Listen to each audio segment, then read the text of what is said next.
Refrigerator crickets. We're just going to go into cold storage, aren't we?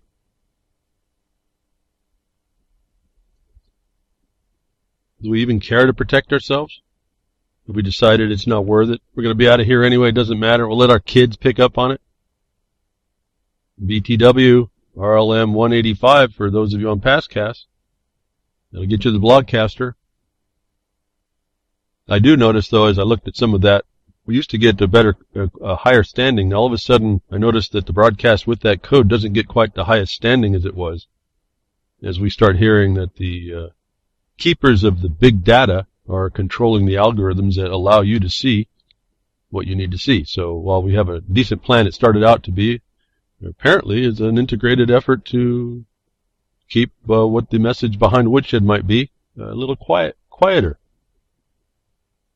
And I say that with a little bit of confidence in that I noticed that Grimner has plugins for the website that allow for SEO to be pretty high quality. And for the most part, we do make some pretty high standards. So for those of you listening on Passcast, if that code doesn't work, get back in touch with me, markonthebeast@yahoo.com, and we'll try and work out something else to keep this information on top and current for y'all, because I think it's really important you see the links and the text content that I'm pulling from, even though I'm not really utilizing it in the context of a news item. It's more of a notice, and I just go through some of the ideas on the surface that should interest you, or at least the way I see them, that will give you, if you care, that will give you another insight. And again, only on the subject matter that might interest you. I don't know what will interest anybody. I can only say it's out there to be interested in and interesting in the regard of if you feel that there's a problem. And for the most part, I suspect we're listening behind Woodshed here or any other place on so-called, I don't even want to use the word because behind Woodshed we're not even any of that alt media nonsense. It's really just another place to be taken over. I just come to give you the information of experience and some knowledge and a lot of study, hoping beyond hope that we're going to pull this stuff together and do something for ourselves to stop this insanity. I really don't understand that it is more than that, and I don't know why we can't stop a bunch of crazy people, criminal as they may be as well, and criminally insane. So we're going to continue. I'm going to start up this week, going to continue this document first instead of going to the notice. There's always a lot to talk about, a lot to share. I know, again, we're using this information, it really is a big stumbling block. If not a stick in the spokes, it's a stumbling block. It's way more than a speed bump in the road for these people that are doing this to us. And our only problem as a society is that we haven't focused on the stuff we need to. We know we'd rather look at the breads and circuses and the thing that now the focus is now on this election that's coming on. The Electoral College is going to make that choice. You got nothing to say about it. That said, I guess I could say that there is something you can do, but you would have to do it, let's say, as a test. The Republican Party, because of the way the dynamic of the news, the fiasco entertainment system is now producing this electoral race, is that you would be, as a Republican Party, having to come 100%.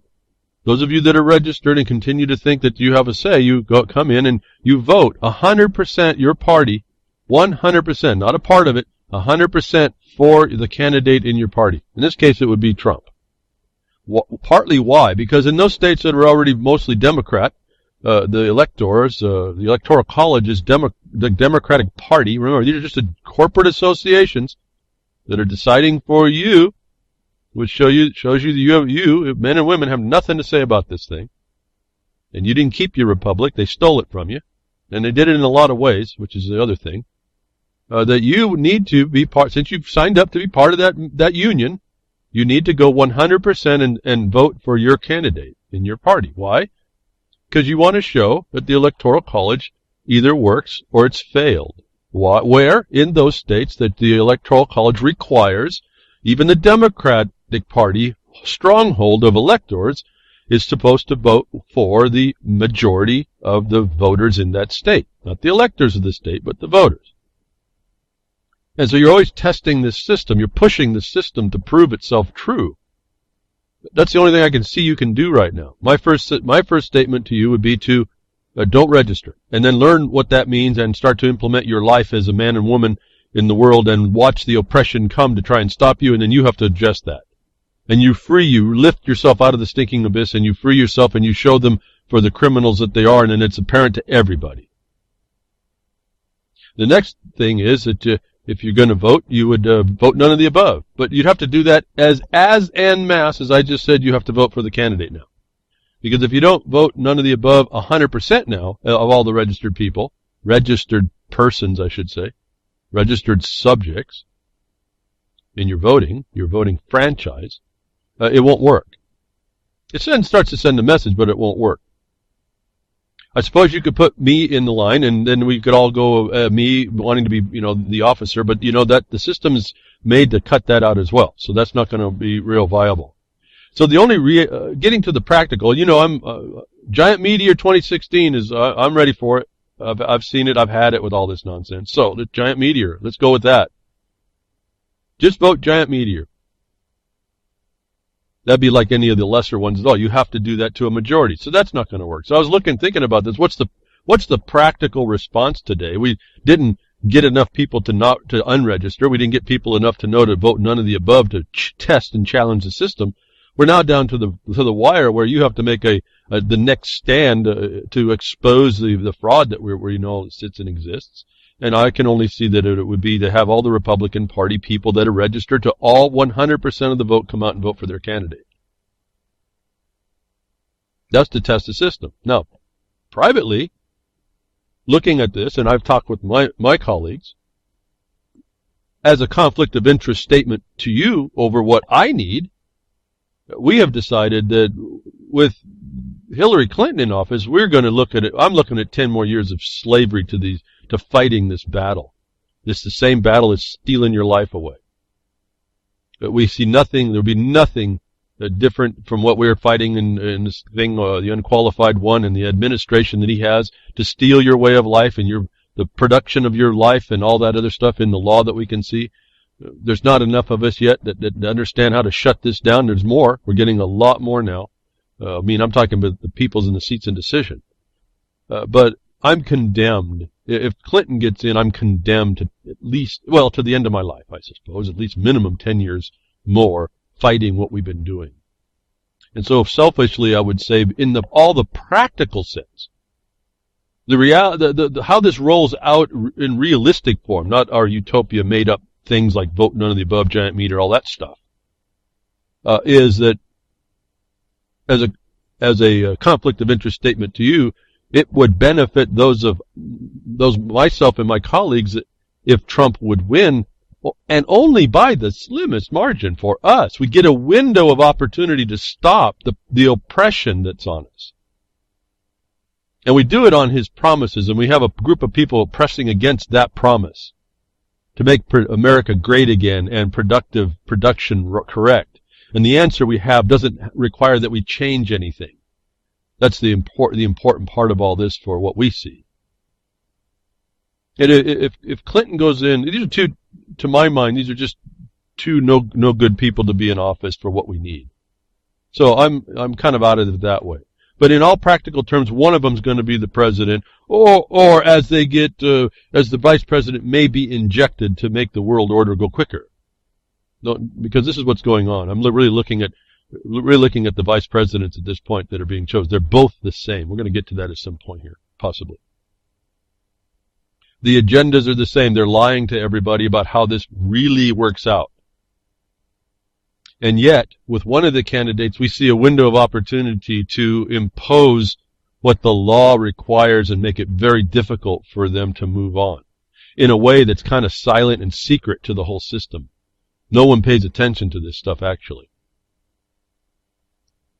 So what do? We get to the point and there's this big election coming down and you're totally useless to it all. Or do you so you step up and start again, taking your step back because the battle, you're losing that battle. You were in a lost battle to begin with. Do you really finally make that final battle and make a statement? And so for my colleagues and myself, we looked at it, between the two, and not saying it's a choice of evils because there's really no choice, But who would benefit us best?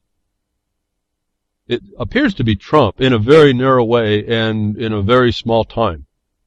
And to us, I think we'd rather have that opportunity to try than to have a zero opportunity in the other.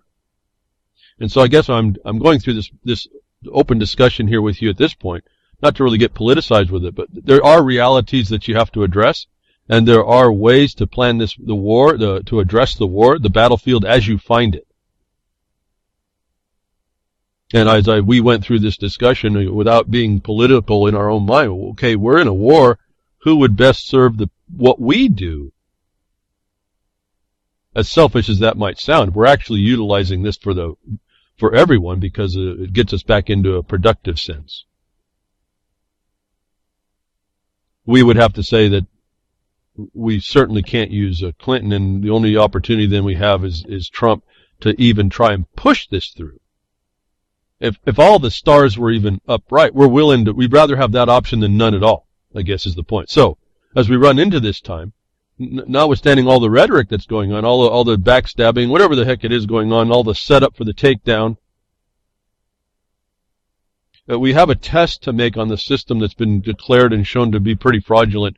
We can put the final test to it, and from my standpoint, maybe give us, at least those of us that see how to do this, and we think we do how to do this, and not to have a big change in things, it would give us an opportunity to do a rush into the system in a moment of confusion at the beginning of the term, to try and bring up and impose the promises that the people have been told on the election circuit, which you have to, I remember, I've told you this a long time ago, those promises that are made by a candidate on the election circuit, and he's not beholden to any of it, or she's not beholden to any of it. There's no promise and no pledge they can make that you have standing to force them to do once they get in office. The whole and entire thing is a big show for your entertainment. I want you to have that sink in. So what we have is we only have a battlefield dynamic. And we're down to that last couple weeks, I think, here. So consider that. Consider this as those of you that think you're in a political party that's doing you some good, you all need to get together, at least in the Republican Party, and vote 100% of everyone registered for the candidate of your party to watch and see whether or not you can flip the Electoral College, even in states that are mostly Democratic. So to me, it's another opportunity, even though in the face of in a way, defeat, in a sense. We're not defeated in our action every day. What we would be defeated in is a capacity to be effective in a much quicker way, to bring us into what we needed to be by the laws and not by the conjecture and the deceit and the fraud and the organized criminal syndicate that's in the background. You start to learn to expose that. That's all I guess I've been telling you all this time. And on that, we'll move on. Getting out of that document, trying to show you this thing called these stakeholders that now become prevalent in our life. All these certain terms become prevalent in our life because it's the promotion of the new future that we want, which is not us, it's them. It's these people in the seats of decision, these psychopaths and career criminals and organized criminals on a global stage. I don't think I would have ever conceived the comprehensive nature of this, being the earth completely. But here it is, we're in my lifetime, we've seen that happen. That this has whatever you do locally has effects around the globe if you're on the point of it. That the discussion I've been having with this document that I found in doing a search, it's called Stakeholders and Sustainability, an Argument for Responsible Corporate Decision Making, in which I looked up again and found the title of it even had an error in the title. It's the DISCISION. Decision is spelled with an E. So we even have an error. This you can tell them as they're coming. We've got a problem. But there's an error in the documentation. We see this throughout. I've been analyzing this for you because these terms, sustainability and stakeholder, and we'll get into unity, and we'll get into solidarity, and we'll get into all the kumbaya-ness of all this global nonsense. I'm explaining to you in one way I've presented in the last few weeks the Hegelian dialectic process in real in this document. For all you that can talk about it. I'm showing you where it's been applicable in your life, and it's not conjecture, and it's something that's actionable against, and you can keep talking about it and let it overwhelm you and take you down just the way it's planned to, or you can understand that this is for real, that is addressable, and address it. Take action to stop it. Now we finally come to this, we're getting on the last few pages now, this document, and we get to the heading on way down in D, page 35, which the Blockcaster has the link. You can go get this document yourself. If I look too close at the numbers that we have, I'm real disappointed in the response for this. But I'm going to say it nonetheless. Again, I'm going to go to sleep at night knowing I did what I could, and I don't know what else to say about that. Everyone has their own excuse about that, I suppose. Maybe that's my excuse. Maybe there's something I'm not doing. I should be doing more that becomes the Tony Robbins of this information to get you into your power. And you can go do and help us help ourselves. But I'm not that guy. I don't think I have been doing it. I'm pretty straightforward about a lot of this stuff. And so we have this sustainability thing. Everyone rolls their eyes. They don't, it doesn't matter to me. No, it's right in your life. It's controlling your life now. It's controlling your thoughts. If you roll your eyes, or you turn the knob right now, you are a controlled mind.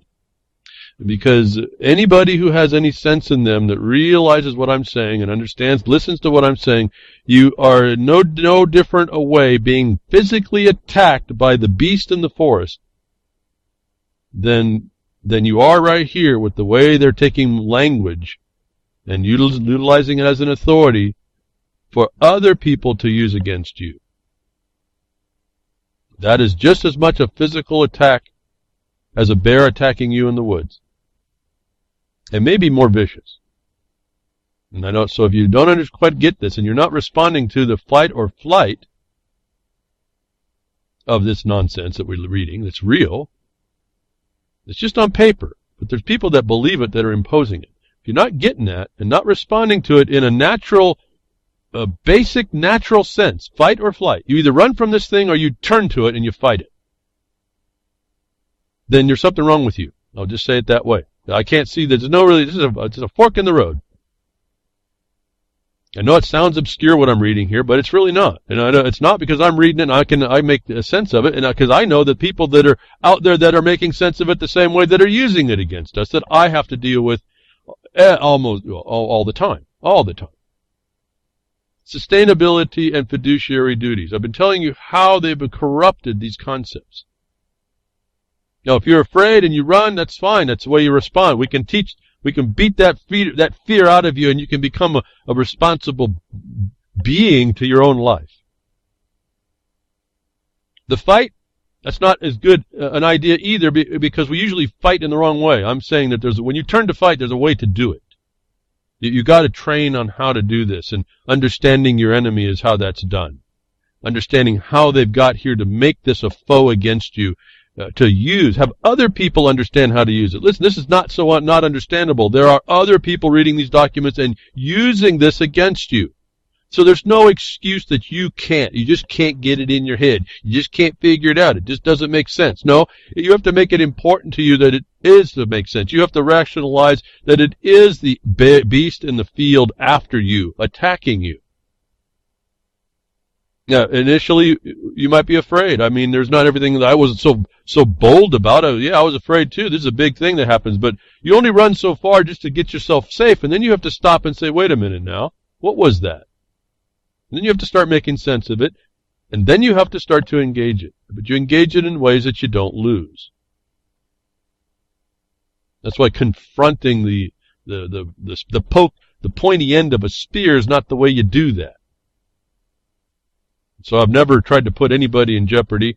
I never tried to suggest at all that you need to. At some point, we're going to have rubber meeting the road. We're in that day, but most people don't recognize it. So let me get to the discussion here. As a setup of the importance of what I've been reading, whether or not anybody has seen it, and I haven't seen much reflection that it is, but I'm going to say it nonetheless. The sustainability and fiduciary duty. Now they've comported, remember the sustainability is the plan to destroy you. It is the incorporation of things that are not valuable in the eyes of people that thought that they would be valuable to present and to prevail against you with these ideas.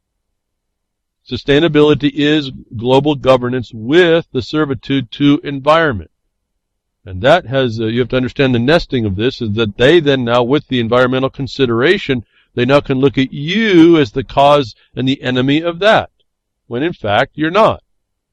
But we as going through school didn't kind of get that. I know I got a little bit of it, so I probably maybe have my foot in sanity, where we started to get the other foot in insanity. So I got to see this change, the hope and change we were being given. I got to see how that works, and then it gives me an insight on all of this stuff, I'm sure. But not so much beyond anybody else, certainly because I'm telling you about it. That sustainability is global governance. It's the plan around it. It's all the excuses they use, all the warm and fuzzy words that they've come to. It's the obligation on you as imposed by a third party, and it's gained legitimacy just because someone's there to impose it.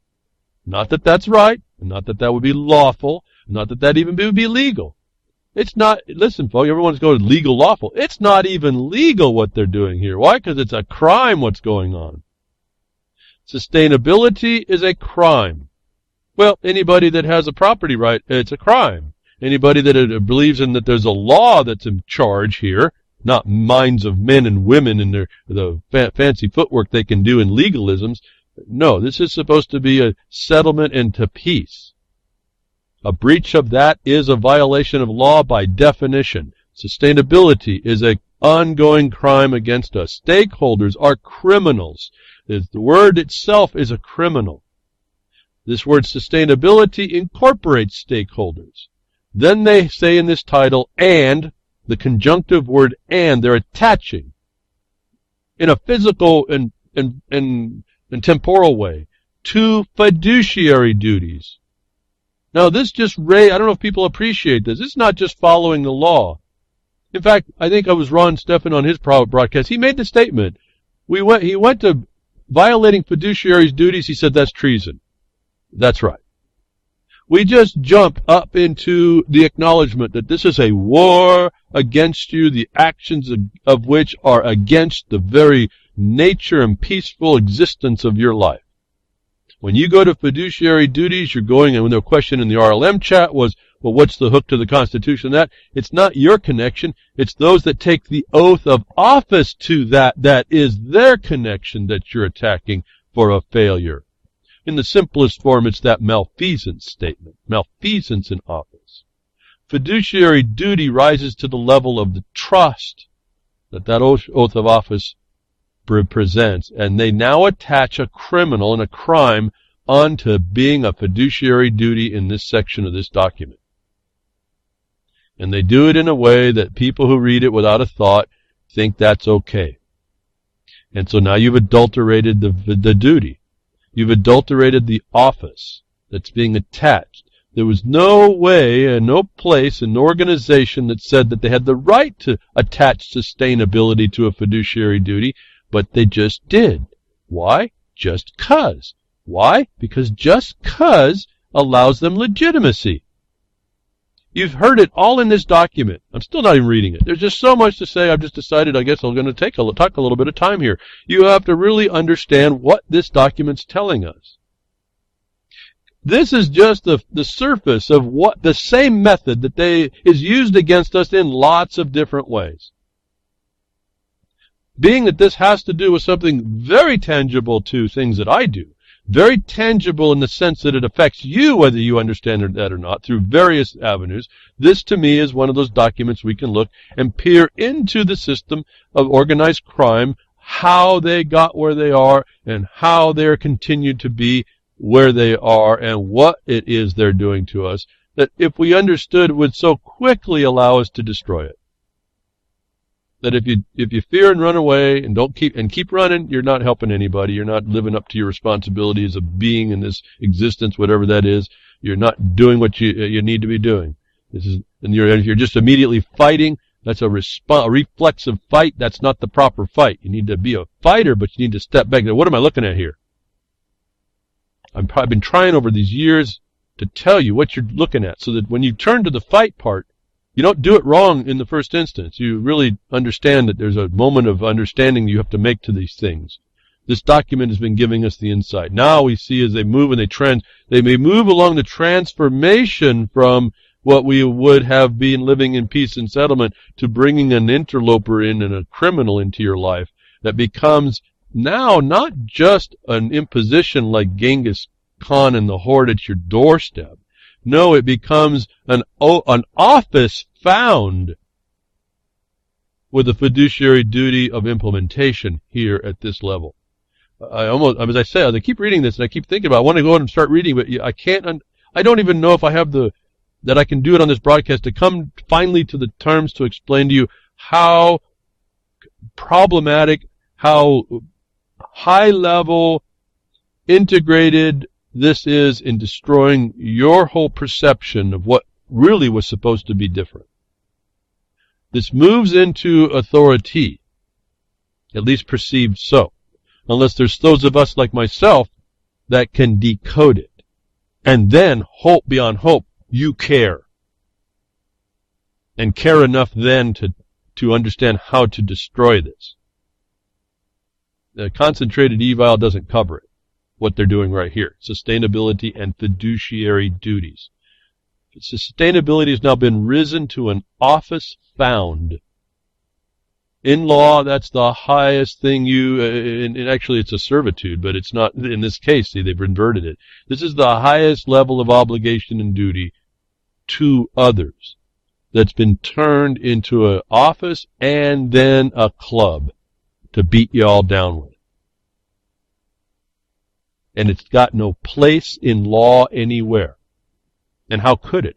The principle, if I can call it that, if I can give it the personage that's been given to itself, the stakeholder or the sustainability, as a thing, as in nature being given a persona, to have a force and effect, has no place in law, has no place, I'm saying, in the settlement and peaceful societies that we ostensibly said we sought to live amongst each other.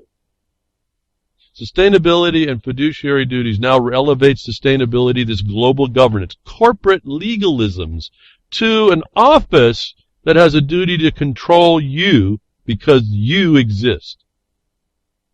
If you don't appreciate this level of integration of what they're doing and how they exalt crime, and where we really are in this world today, you're really not appreciating anything of this. It's really kind of a fascinating study the more I keep looking at it, but it's really not something that we want to indulge at all. At all. This is way beyond a camel's tent and a nose in the tent. I can't even tell you. But let me start to read and I'll get back on. Hopefully you'll pick up how important this is. My yakking here about how important is not going to impress you. You're just going to have to go be important, make it important to you, and you'll start seeing how important it is when you really want to do something. And that's my problem. I can't force that. I've never really thought that I could. In fact, I couldn't. I told you I don't judge too much anymore. Everyone has their reasons for not, but at some point the rubber meets the road as to the correctness of that excuse. And the more I look at this, is there's really a dwindling number of excuses that would allow us to try to justify not turning to this real evil in our lives and the evil amongst us. Corporations, remember, again, we're talking about firms and businesses and corporations. I'm telling you, because of the term person, you're all considered legal entities and statuses you have created before the state, and they treat everybody as this firm, partnership, person, corporation. It's called a legal entity. They're not talking to you as a man or a woman, or even your offspring, blood actually. They're talking in the sense of legal entities, those created under the laws of the state or by your acceptance of the creation of something status under the laws of the state, like you did, most of you did, when you signed up, let's say, for your driver's license. You said you came under the laws of the state. You had no clue what you were signing to. You don't know what that state is. I know you don't. I've told you what that is, and you can kind of maybe parrot what I said, but you don't know the depth of that. But you did it anyway, because we all thought it was all what we needed to do, and that's fine. Let me move over to... So you're a person. You're a man or woman with a legal obligation that you've attached to yourself. So this is speaking to you, even though it talks to corporations and firms. The actual corporations they're talking about, though, are the ones that are implementing this crime against you, actually. So when it talks on the obligation side, you have that owing to the system. When they talk about it, their sustainability and fiduciary duty is their obligation to beat you down because of your existence, and do it by many different methods. And they do it as another style legal entity. So as I said, the Matrix is not a movie. You're watching this thing here in that way. It's maybe it's Hollywood, but you translate that whole thing into this, and you're watching it happen again. They explained that to us. I knew that at that time, so much so that even not saying the words, in one of the few movies I have been to the theater to go see, I was mouthing the parts that were being stated in the movie, as if I knew what the words were to be. And not all of it, in critical spots, where they were describing this very condition in a different sense, but along the same lines. There's a principle they speak to in that. I came out of that saying The Matrix is not a movie. It's an instruction manual to what's going on, even though it's hyperbola in the whole Hollywood side. The fiction is no differently translated to the corporation or legal entity here. The system that operates that is another fiction. There's a multiple nesting of fictions as well. Corporations often resist the imposition of mandatory duties, particularly those that appear to challenge the primary fiduciary trust-based obligation managers have to stockholders. I mean, again, I don't even know where to stop. I should just read this, get through with it. If you're interested, you'll read it more. If I don't give you some of the insight, though, you won't pick up on some of the importance. There's just so much to say even in that sentence. As a refresher, the stockholders now have been deemed by this to be mere stakeholders with a lesser capacity than a foreign stakeholder. You see here, as I said before, the fiduciary duty is a trust-based obligation. So again, they've risen sustainability into an office found. It doesn't exist, actually, and it can't exist in law. Because it's a criminal. It's the only office that they're attaching is the office of criminal. And that's not my opinion as we read it through this document. The document that's instructing those that are out in the world right now utilizing this plan. This is a historic document as far as that organization is what it is. But you see the imposition of mandatory duties, particularly those that appear to challenge the primary fiduciary duty. Again, we're on in perceptions. And so they now make a distinction. What they're doing and imposing is not a primary fiduciary duty. They just get you to think that it's admissible to do it underneath that duty. As a discretionary act. Why? Because there's no real obligation there. Even though they're calling for a complete accountability here. And I know maybe it's hard to understand how they flip and flop this, but it's not that when you start seeing what you're when you understand what you're looking at, this is not real hard to untie. It's really not that much of a Gordian knot either. The resistance manifests itself in a pervasive corporate reluctance to address a wide range of social issues that corporations are well suited to address. On the one hand, it seems reasonable for managers to construe their fiduciary duties narrowly in the term of profit maximization. At the same time, however, responsible managers cannot reasonably escape consideration of the stakeholder concern that indirectly, if not directly, affect the bottom line. Now, what do we say? These are the people that can come in and say, I want you, Corporation X, to do this, and if you don't, I'm going to sue you, and I'm going to affect your bottom line directly by the suit. I'm also going to affect by my propaganda to the public your product to them, and you're not going to have the sales. You're not going to have the influence. You're going to become a black sheep in your own corporate circle.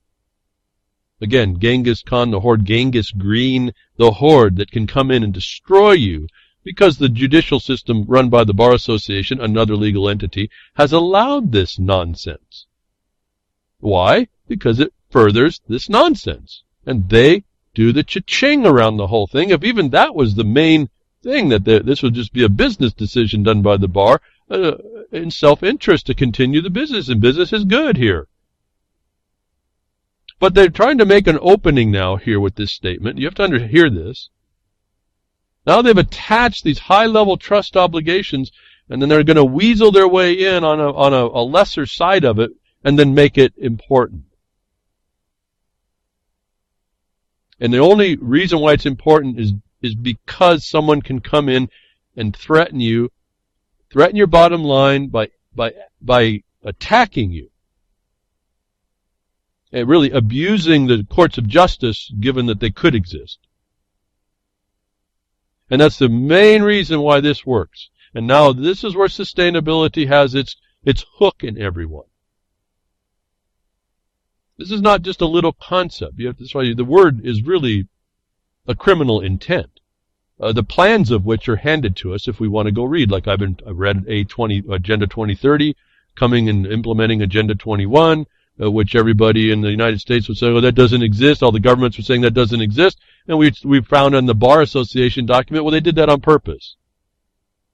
They called it a sustainable development here and denied Agenda 21. But over in Britain, they didn't even talk about sustainable development. They called it Agenda 21, the program, MME, program of action for the 21st century. So they lied to you again on the face of it all here in the United States. And they caused great division between people and their government, so-called, because the people in the government were actually, the seats of decision were actually planted there to affect this agenda. And this division has caused a great deal of loss of time and allowed this criminal imposition to gain a great foothold and a deep foothold and they'll say it. It's a transparent foothold. And it's more than that, actually. They've got feet firmly planted on the ground here. And they did it without you noticing. And I'll tell you, under international law, they're doing this thing perfectly. I have to commend them. They're doing this thing perfectly under international law. And they're going to get what they're asking for on their side, because we're going to take the time to pay attention to what I'm saying here to tell you that this is something important. Here we got 3 ships coming in. 3 ships are coming in the harbor. Further, managers can actually leave stockholders vulnerable to legal liability by not paying close attention to stakeholder concerns through corporate violations or neglect, or assertedly so. They just make the law, the so-called law, the reflexive condition of the system. The courts have just said, well, you just allege the violation and neglect, and that's good enough to give you standing. Why? Just cause. Because we just allowed that. Not law, just cause. No just cause, just cause. On this basis, Cynthia A. Williams and John M. Conley have argued that our managers are responsible for considering human rights, for example. Now, there's another loaded problem. They're imposing this consideration on everybody else, like who are they? And then what they put on you is this thing called human rights. When you go look at the Human Rights Declaration, if you really understand what you're looking at, you shouldn't be supporting that.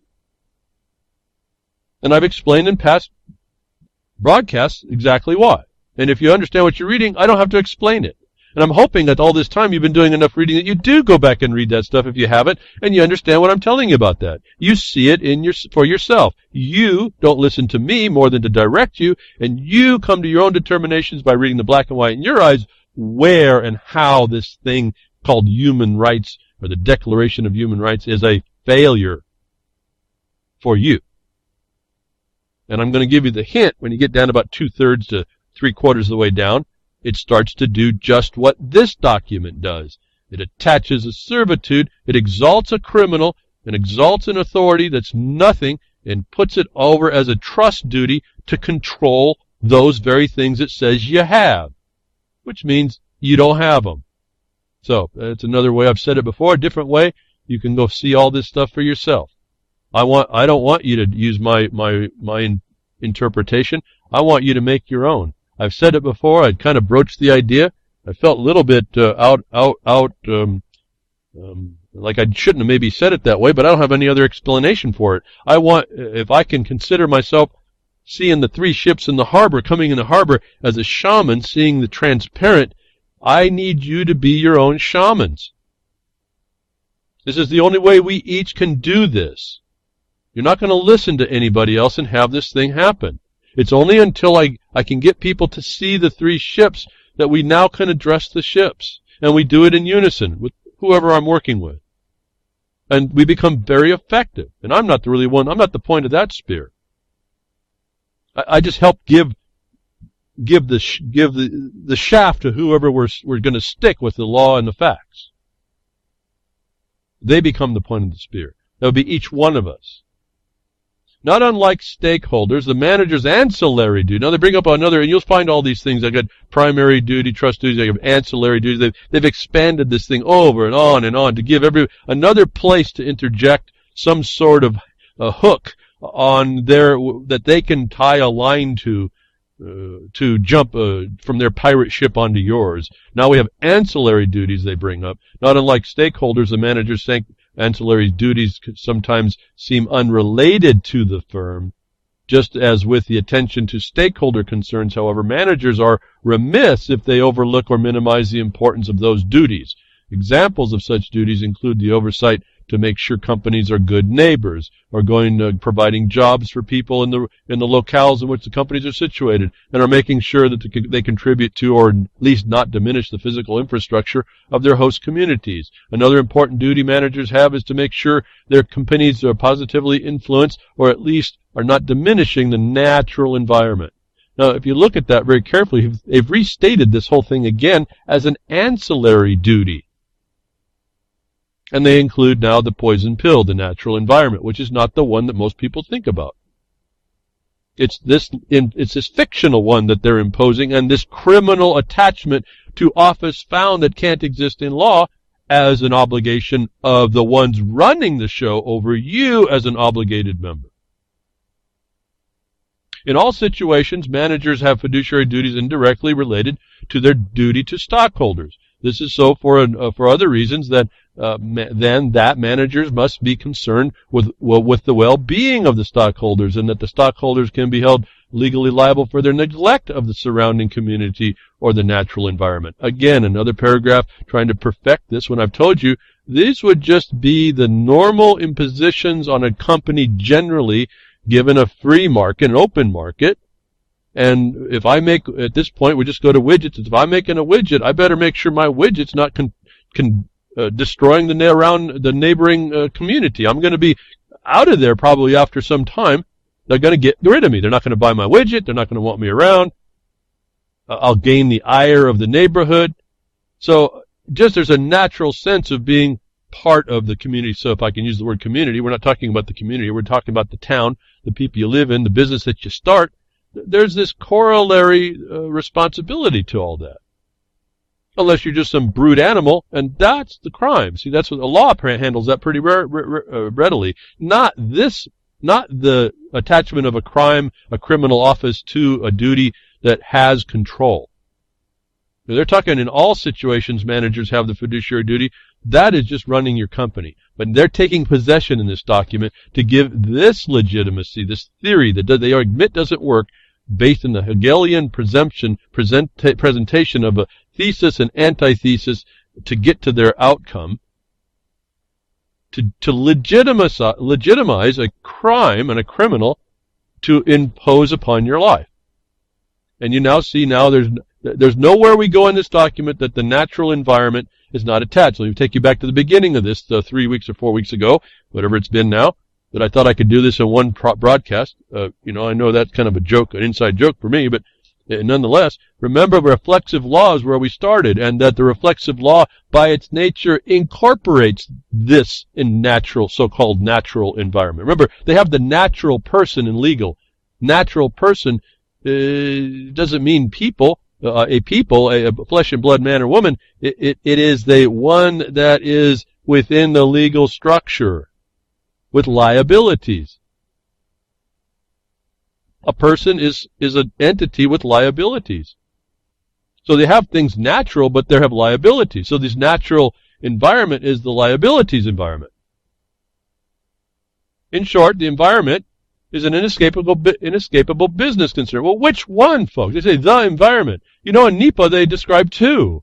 And I'll suggest to you there's all kinds. But see, they don't identify the natural environment here, do they? In short, the environment is an inescapable business. Now, every other time they want to talk about the natural environment, whether they're not talking the trees and the bunnies or not, they use the word. They don't here. And so an environment that a business resides in to do business is a concern. It's always a concern. This is not even a statement, but it has nothing to do with the purpose for why this document exists. This is a truism that they're putting in to try and justify their lie. While corporate responses are currently voluntary, the responsibilities of corporate managers are not. They are imperative. What's the other word for imperative in the law or legal? Is the term shall. See, managers shall conduct their business as an employee correctly, otherwise they're out, aren't they? So they're going to follow the code of we haven't even talked about that. They're following their employment, their slavery code. The employer-employee relationship is a slave-master relationship. That's by definition. So these are hidden inside here of the actual, on the boots on the ground, reality-based condition. It's imperative as an employee you follow the direction of your employer. It's pretty simple, right? They use it as the cause of action here to legitimize themselves. So they tell you a truism, but they're attaching a crime onto it, and then they exalt the crime. And we don't seem to notice that. As Bruce Ledowitz warns, the state of the world is not good, or since the world will be here long after we're gone, I should say the state of the world upon the people on which the people depend is not good. Long predicted and feared environmental problems are now cascading upon us. Not a day goes by, it seems, without news of catastrophic global warming or collapsed fisheries or depleted resources or diminished topsoil or lack of fresh water or diminished biological diversity, and on and on.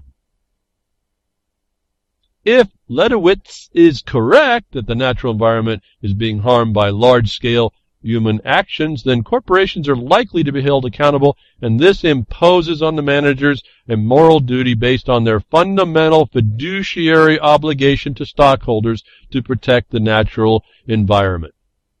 Let me go back. Remember, stockholders were now a stakeholder that were a minor part now to the stakeholder who can come in who will complain about that natural environment. But more importantly to this whole thing, you see they start the point with a question. If he is correct about global warming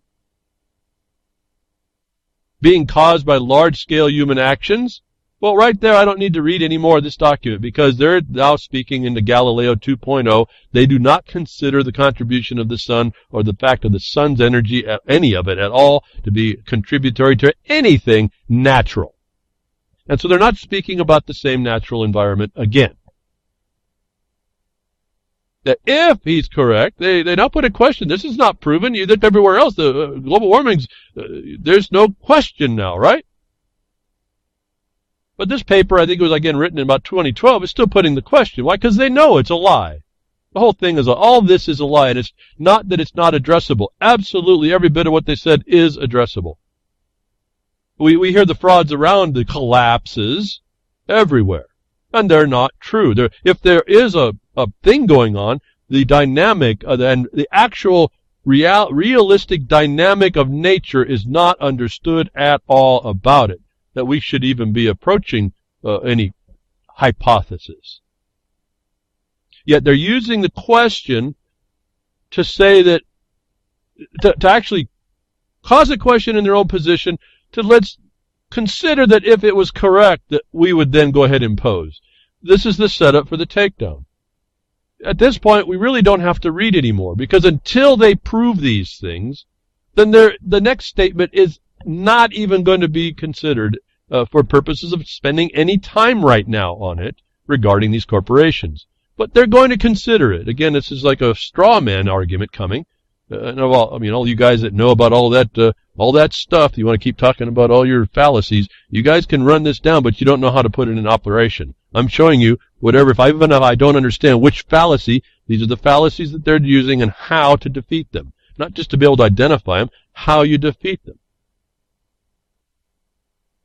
And until we get to that spot, we're doing nothing. Beyond that, failure to address environmental concerns can result in financial distress to the firm, including bankruptcy. And I've told you this last week. I wanted to point this out again and again. This is all what it's about. It's all the financial this is all in commerce. And they know they can hurt you in your wallet, and though this is where they're going to set you up and beat you down with this false. Remember, this is set up under the question of whether or not these things exist. Not that they do, but even on the question, they can hurt you financially. Why? Just 'cause. If it's the fiduciary responsibility to manage and protect the interests and profits of stockholders, then the only way they can do that is to consider how the firm affects and is affected by the natural environment. What's the natural business environment but someone coming to sue you for something? And you have to be concerned about that. Not only can the corporation's approach for sustainability influence short and long-term profits, the corporation faces expensive tort litigation while the stockholders face criminal sanctions if the corporation does not behave. Isn't it? All I've been saying all this time is exactly what he concurs and confirms right there. We're going to sue you out of existence. We're going to put this thing down on you so hard you're going to wish you never questioned that Genghis Green could hurt you. Just 'cause. Stakeholder sustainability and citizenship. Now they've extended it over. If you had a question, now they've put it over to you, because corporations are people too, you know. Stakeholder sustainability and citizenship. Documents come a long way to incorporate and encompass quite a bit of our life, isn't it? And none of it is substantiated by anything that's law or fact or reality. It's all crime. To understand fully the manager's responsibility for the natural environment, it's important to be familiar with the central goal of the environmental movement, that is the notion of sustainability. And so now they're going to define this sustainability, and it's a movement. It's actually the green religion.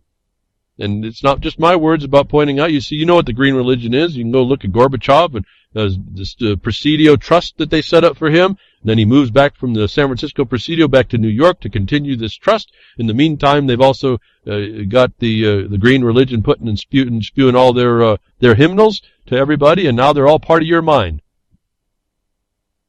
It's just a big religious movement, and the courts of Britain have said so. It's just a big idea that you can believe in. And if you believe in it, that's good enough on a theological sense to be protected. So not only is this a crime, this purports to be a religion, which under international law, again, I have to say these people are pretty brilliant, evil genius. Religion or churches and quite about 7 other things are not supposed to be interfered with in international law. And so once you get this Dracula in your door, there's no way to get rid of it, ever, at all. And you're going to succumb to it. And you become part of it yourself. And now we're back to the Hive and the Borg and all this other stuff. These ideas. These are just planting ideas in your head that it's going to be what it is. And most people will succumb to it, and the rest won't actually take action to stop it. This notion of sustainability. Environmental movement and this notion of sustainability. Sustainability, as it is used here, now we have a definition. Oh, it can be used in other ways, for other purposes, can't it? But for here is the integrated, all-inclusive, right? Integrated, systemic, lasting effect of attention to the natural environment. This is a mark that will be put on you cannot rub off. And it's a notion for a movement that's been identified as a religion. Now, who can deny a religion, right? I mean, all is good and all is holy, isn't it? And what religion are we speaking to where they brought up biodiversity, but the Gaia principle? And it's not a principle. It's a fraud. It's a crime on everybody. And don't jump off the boat with this. I don't think that there's a natural life to the world. That's not what I'm saying. We're not talking about that. They're causing you to infer that's what they're talking about, but that's certainly not the truth, and it's not what the words are actually saying in application. Because if they were doing that, they wouldn't be talking about these legal entities. They'd be talking to you and showing their authority to determine your life, and they can't. Sustainability, as it's used here, is the integrated, systemic, lasting effect of attention to the natural environment. It encompasses everything from the local neighborhood to the planet and the well-being of all living things. It emphasizes investments in the future rather than one-time actions. In addition, it reflects a process or a way of thinking about environmental issues and responsibilities. So, this is a way of thinking. Doesn't mean it's the right way, doesn't mean it's not a non-criminal way, doesn't mean it's the only way, it's just a way to think. And if you're a free thinker, you need to be able to go look at all the other options, but underneath this system, you can't, because it's all encompassing. Once this Dracula enters your house, you will succumb, period. Sustainability is similar to stakeholder thinking, particularly the relationship view of stakeholder theory, in that both build upon existing relationships, interconnectedness, and synergies. Unity, folks, solidarity, community, relationships. The key concept in both is the notion of systems thinking. Systems thinking. I told you this before in a different way. Do not think that sustainability is a stakeholder. They're independent. They're both criminal. And this statement just told you that. Do not make the consideration, do not think of them as the same thing. One is actually the tool implementing the other. Like I think it was a question in the RLM chat, Spooner said something about money being government, and I said, no, that would be wrong. Certainly money can affect government, but even Lysander Spooner in the graphic that was presented showed in the statement that money was not government, in that the government will come to take money. In a similar way, the stakeholder is not sustainability, but sustainability uses stakeholders to fulfill itself. And so we got to be kind of slow down on what we watch and what we see and how we conceive of these things. Instead of just running off and convoluting these ideas. That's why I said part of the problem is we convolute a lot. So this is all, sustainability is systems thinking, which provides both the rationale for why corporations need to pay attention and to sustainability and the ways that they go about doing so. You know, if you've been listening to what I've been reading about it, so this brings us all the way back to that employee walking in the door as a manager, having to drop his moral and ethics for the purpose of the business which he's serving at that time. And this is that his mind is now trained in this system thinking. So all these entities that are tied together are one big Borg, if I can say it that way, to this listenership, or the hive. And I have nothing against bees or ant colonies and all that stuff. They have their function, but not for people. At least my way of thinking. So this is sustainability. The key concept is in both is the notion of system thinking. Well, if one's a subset or tool of the other, it has to be, doesn't it? But system thinking is the key statement they highlighted in a quote, which provides the rationale. Now, is a system think a rationale? I don't think so. And we find out there is no real rationale other than we're going to rationalize how, being a criminal, we can steal from you and make it look like it wasn't. Where each corporation is itself embedded in a web of relationships, at the same time part of a networked economy. Quote, networked economy, if you don't think silent weapons or quiet wars, when I'm telling you that the web, big data, is not what's going on, they are already incorporating this whole thing, even though internet becomes this part of this tool. And they use the terms. This is written again as a they're referencing other references that I'm not even reading to from the past, even before this document. But they put this in the terms of your current interaction being plugged into this network called the internet. Stakeholder thinking and sustainability also overlap the concept of citizenship. Now, isn't this an interesting transformation? But here they're involving the entire planet now, folks. Don't underestimate what they said earlier in this passage. Stakeholder thinking system thinking. And so this has to be, right? Global governance is system thinking. They're not thinking about you. Stakeholder thinking, mind, Hive, Borg thinking. You're in that system think. You're going to think the same. The stakeholder thinking and sustainability. Again, there's two separate entities here. They got the stakeholder who supposedly thinks, and sustainability, the thing they think about, and actually they're obligated to perform, also overlap with the concept of citizenship, in quotes, which concentrates on the responsibilities of individuals in social, community-based, parenthetically community-based, in social and political systems. So sustainability is a social and political system control. I don't know about you, but there's a whole lot more to life than just social and political systems. And now you see how we can fight this at the point we're talking about production in this and soil disposal. Production and social have nothing to do with disposal to exclusive possession and use for production. I just want to throw that in there because the social and political is two of the legs of the stool of the UN stool of sustainability.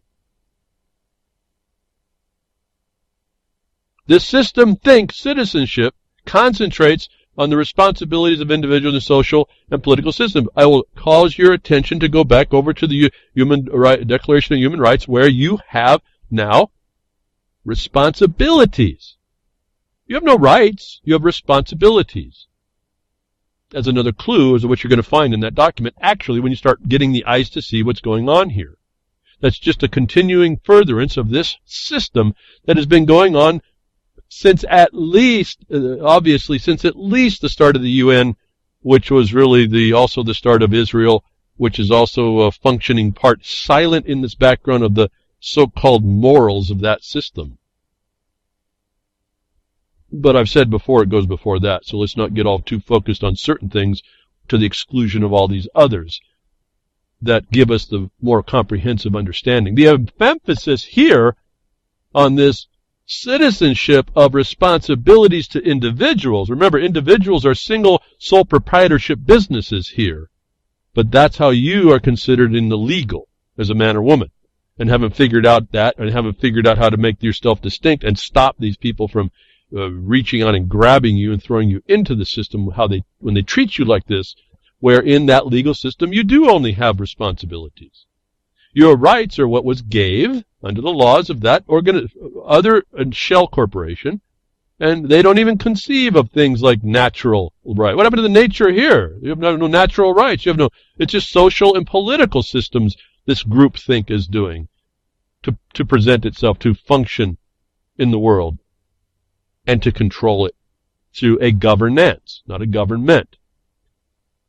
The emphasis here lies on individuals' rights and responsibilities. Remember the conjunctive end. Rights and responsibilities are obligations and duties to perform as your behavior in a certain way. So what we're essentially talking about here is behavior.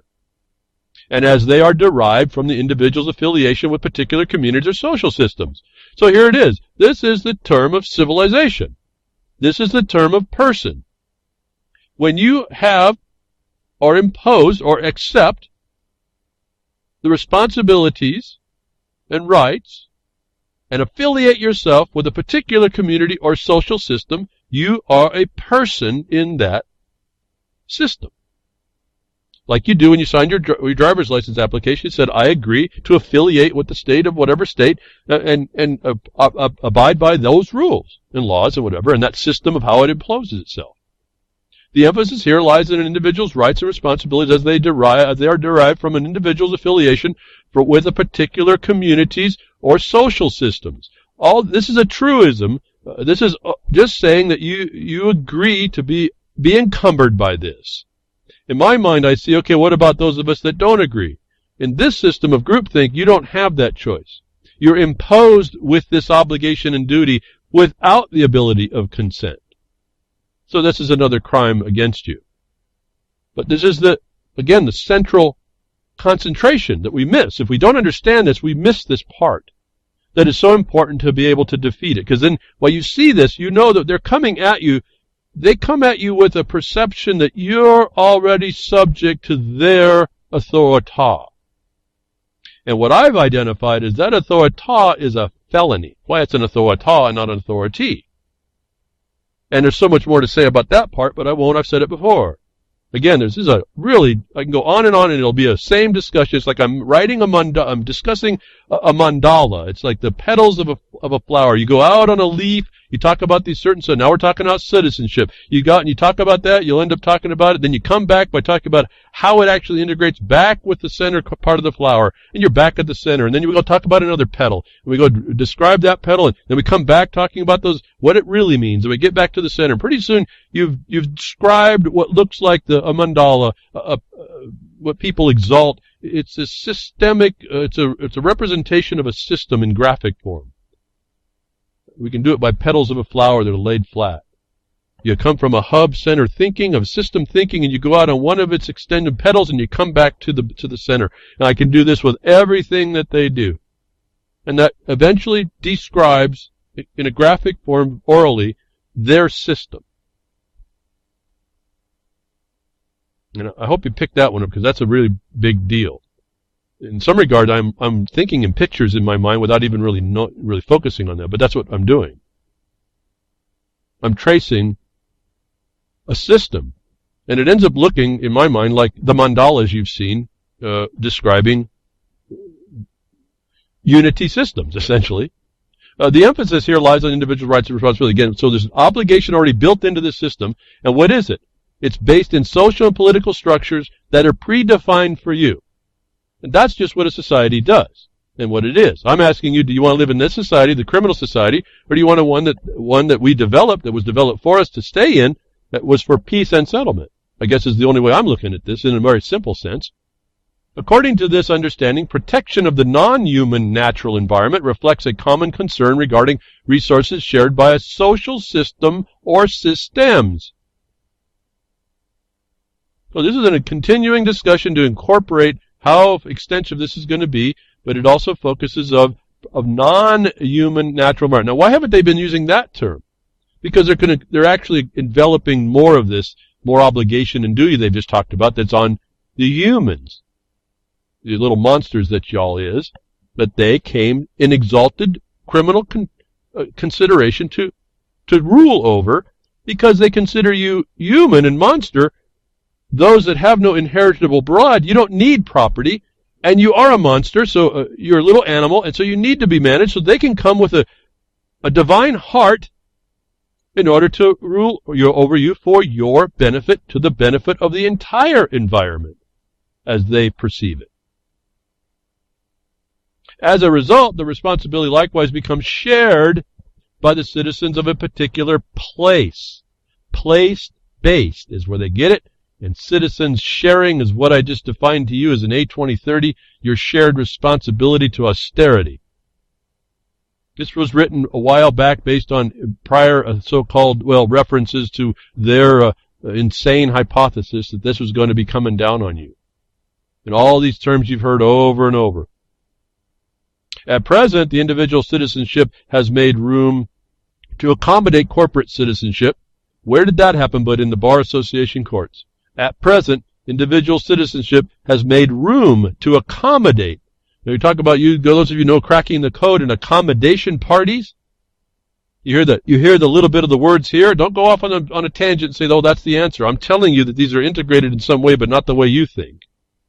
These have been this is the so-called infrastructure that they're using to allow this to be to make it look like this hypothesis has legs and can run around and do something. Individual citizenship has made room to accommodate corporate citizenship. Corporations are people too. In fact, they're only talking in the legal entity sense. It hasn't actually made room. So this is another lie, even though it's somewhat of a truth. As far as individuals are concerned in the sense of legal entity or business or the sole proprietorship, they've made room to accommodate the corporate citizen as the sole proprietorship. That wasn't like that a long time back. Actually within my lifetime, I think, if I remember right, when I was still coming up in this thing with the other eyes. Borrowing from common understandings of individual citizenship, The notion of corporate citizenship holds that business organizations have rights and responsibilities comparable to those individuals. Corporations are people too. You heard that out of Romney, one of these other Republican Party candidates. This is what he's talking about. He's read this document, and this is the speak that comes out of this type of this system think theory called sustainability. Romney was speaking this when he said corporations are people too. Men and women know that's absurd, but not in this contrived system, and not in the legal system or this contrived system. There's two systems we're actually talking about here. This means that corporate citizens are expected to contribute to the communities in which they operate and be considerate of their interactions with other community members. Well, folks, these are communities that are subject, these corporations are subject to the laws of the state they're born into that. They don't have men and women rights. They only have the ones they're gave. And so you look right past the fact here, they're not talking about you. They never have been. They're only talking about these legal entities that corporate citizens are expected to contribute. They were expected, that's the expectation put on them when they originate. They're contributing something to exist. And because there's a profit motive, that's what induces them to do so. But it's underneath a constrained community. We call it the state, but in the current state, it's a corporation, it's a big shell corporation that offers authority to other corporations. They're not talking about people here at all. By implication, this means that they are expected to be respectful of the claims of others with regard to the use of natural resources and shared reliance on the environmental movement, on the environment, which is now the criminal imposition, because if you look, that's not actually the case. A corporation has to comply with the laws. The laws do provide for, given that there was going to be a lawful justice system, they do provide for remedy for a harm that a corporation does, but it's under law, not a system think theory that commingles something unnatural, calling it natural, as a political and social system. Corporate citizens take on these sorts of responsibilities not necessarily because of the particular feelings about the natural environment, but because they recognize interdependence of community members and the need for an overall respect for shared finite resources. The only finite resources I know in this world are the minerals, the elemental minerals that I as a miner have to extract from the ground to give into society. All the rest, our technology can once we get those, we can make lots of other things over and over. Trees grow and they regrow. It's just these environmentalists with these interdependent communities that have a stakeholders say you can't cut the trees because I like the way they look, and they don't care that in a few years they're going to turn into big sterilized ash centers with no living life in them because you didn't want to cut the tree. This is the form of insanity. Stakeholders, the environment, and good business decision-making. You can hear the transformation going from a crime into now this is a good feel thing that we have to do. That now we're not even talking about stockholders in this document. We're not talking about you. We're talking about this system. The stakeholders, the environment, and good business decision-making. The stakeholders are the criminals that can come against anybody to make a violation of neglect or a stated criminal action that gives standing just because they made that claim that now become all important in your life. And their focus is on the environment, and because they can come in and threaten you, that's going to make for good decision-making. If you didn't hear the definition of felony coercion and the felony theft by extortion right there. A key contribution of stakeholder thinking now to environmentalism and sustainability is the way it assigns responsibilities to firms. Stakeholder thinking is particularly helpful in showing the webs of moral and legal duties that intersect. Stakeholder thinking also reveals how firms have moral responsibilities to stakeholders in general. That last sentence is, because I'm a criminal, I get to impose my morals and legal duties that I think intersect on you to perform as a responsibility because you're in the best place to do something about it because I say so. Is a statement of felony theft by extortion and felony coercion in a paragraph.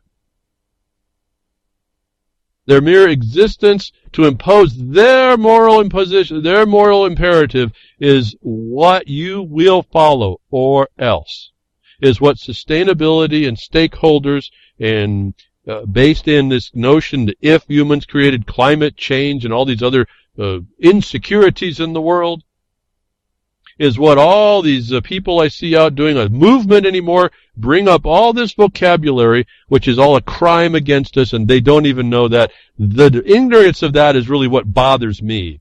Makes me feel real bad at some level. How gullible and dupable we is, folks, is just a travesty in my way of looking. An important aspect of linking stakeholder theory to the environment emerges in its challenges to conventional ways of thinking about business. Remember, they had to eliminate the law to even get here of what conventional ways of thinking about lawful business is. Discussions about sustainability and the environment emphasize the multiple ways business that negatively influence the biosphere using their current practices.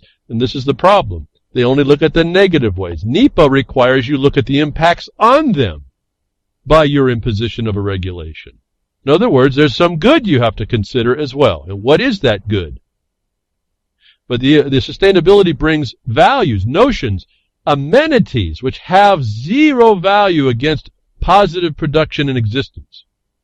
And if you don't get that important understanding out of this, you're missing really a big power to stop this. They've incorporated this imposition of environment, but it's been a challenging. It's not even a challenge. It's a crime against the conventional ways of thinking about business. It is anti-business. And when you understand that the United States government is working anti-business as policy, you understand why you watch the whole productive capacity of the United States start to fall, and why you start losing jobs, and why someone like Trump can come back and say, I'm going to make America great again. We're going to bring our jobs back. He's going to have to undo sustainable development. If that's what he's actually saying and hasn't said it because he doesn't want to scare a whole lot of people, man, I can't imagine how much time we have to put him, how fast we have to get him in his office, but that's not what he's saying. But it allows the people that are running this Hegelian dialectic against us to run that antithesis. You hear them admitting it's a challenge against the conventional business, which was acknowledging the needs of the business and making the widget that you might buy. This is counter to this. Is going to impose the crime just because it can impose that crime. It becomes the authority just because it can do that. This invites discussion about innovative, non-conventional ways of satisfying human wants and needs and challenges prevailing mental models with the potential for new business opportunities. All the new business opportunities they're talking about is invigorating them through leverage, multi-level multiple level funding, and black hole funding as I call it, through taxpayer payment to keep these systems pushing system think and sustainability on you. This is the new business thing that they get to do. They just identify where you're not meeting their moral standard, their religion, and you become a heretic to it, and that's good enough to give them authority to interfere with you, is what they're saying here. And your mental model can be challenged because it doesn't meet theirs, even though, as insane as it ends up being. And you want to satisfy human wants and needs. Who are they to determine what that is as well? But here they are taking that position, and it's because it's human. It's animal needs and wants. And they'll appease your wants and needs in austerity to a level. You'll get your card. You'll get paid a minimal amount. You'll get what you need, but it won't be what you have decided. It's what fits the biodiversity agenda under this religion that they put the name Gaia on. And I think I want to stop there. There's more I can go on. There's a little more pages here. I guess I want to read the back end of this again, the very last page, and I want to bring this to a close to reread what I read. The first thing I read was this, and I want to reread it now. I hope you've been listening to what I've been saying, and you'll be able to take this last paragraph, closing this document off, in a new perspective, I hope. And it says here, it is important to keep in mind that while corporations are a legal fiction, the individual who populate them are very real. While the corporations might not care about the environment as human beings do, its stakeholders are dependent upon a habitable environment for their survival. Sustainability then is not just the way of the future, it is what will provide a future. Period. They don't clarify who that future is to, but they just said it was the stakeholder, wasn't it, who we've identified by this document as a criminal in everyone's life.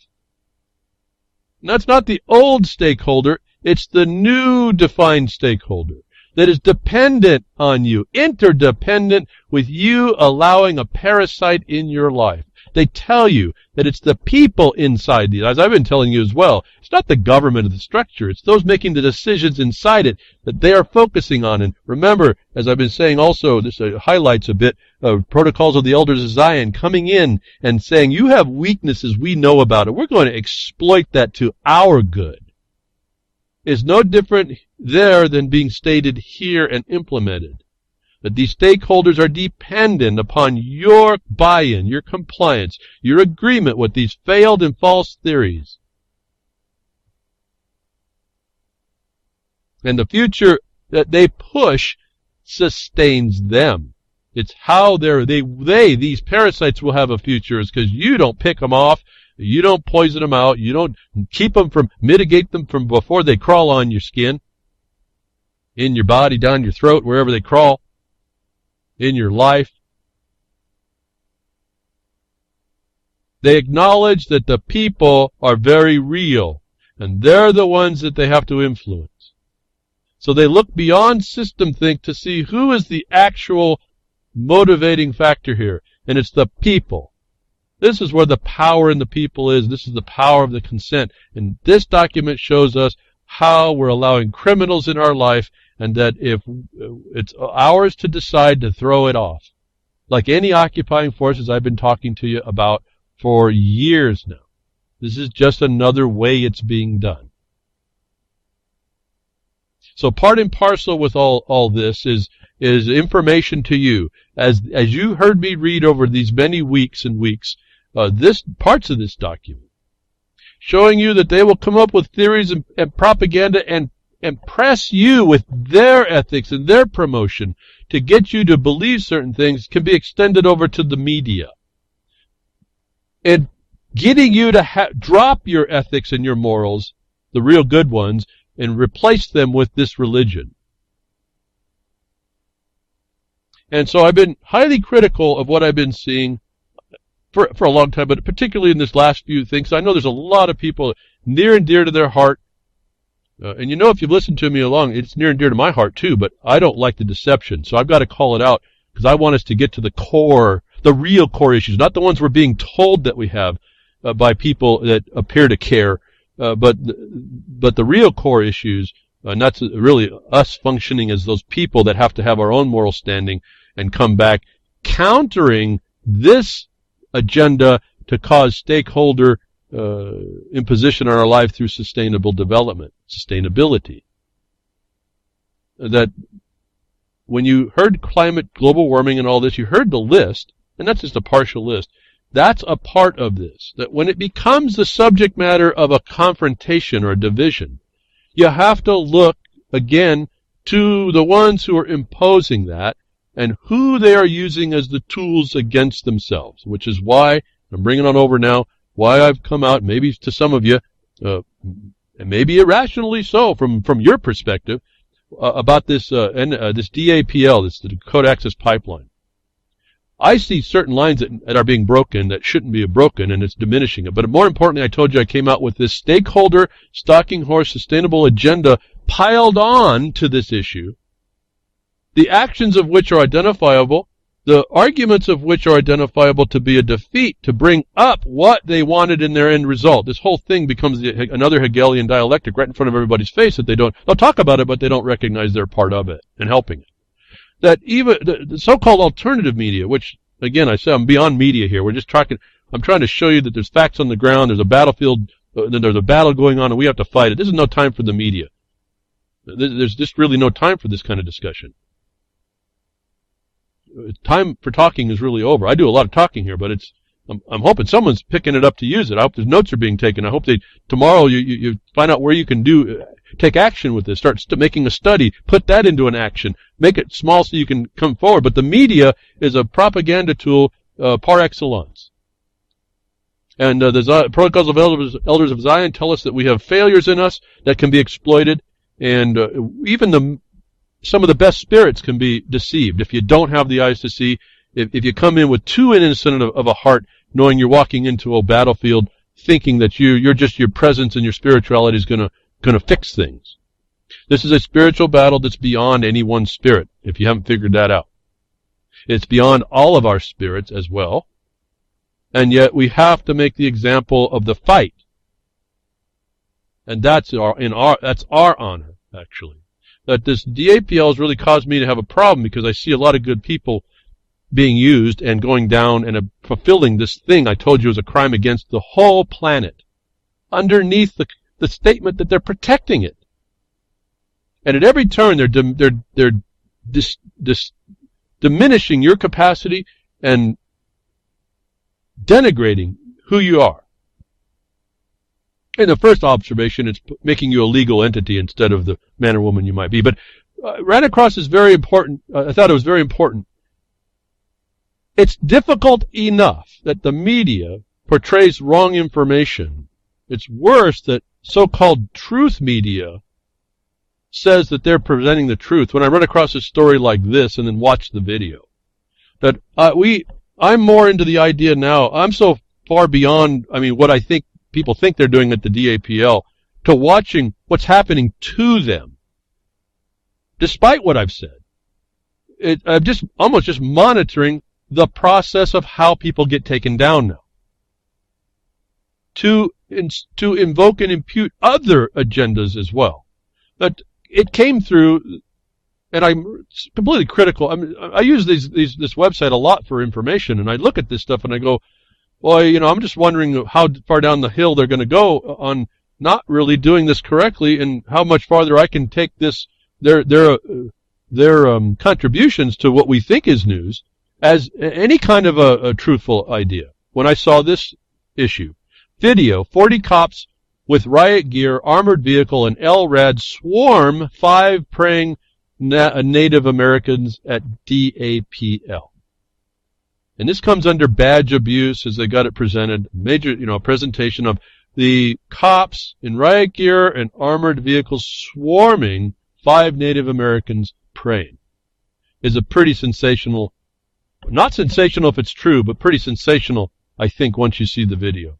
That this is in my mind, was the height of disinformation in a so-called alternative media condition that I can't even really describe, other than to say, when I looked at the video, I need to ask y'all to go look at the video when you get this to the Blogcaster, if you don't find it elsewhere. I want you to tell me where in that video the swarm happens. I need you to point out, I need to see the frame, the picture still frame when this happens, because it escaped my play or my video, my perception. That when I saw what they were saying and all that they've said, all the development of how they developed this, and I know that a lot of this is misinformation at least, that they bring a video on the headline that says that cops are swarming praying Indians, is these people providing the information and those behind them preying on you. And I just put an E in the word pray, because this was an insult to anybody who read it, and if they didn't see this, you better take it on as a mark on you that you need to be a whole lot more critical thinking.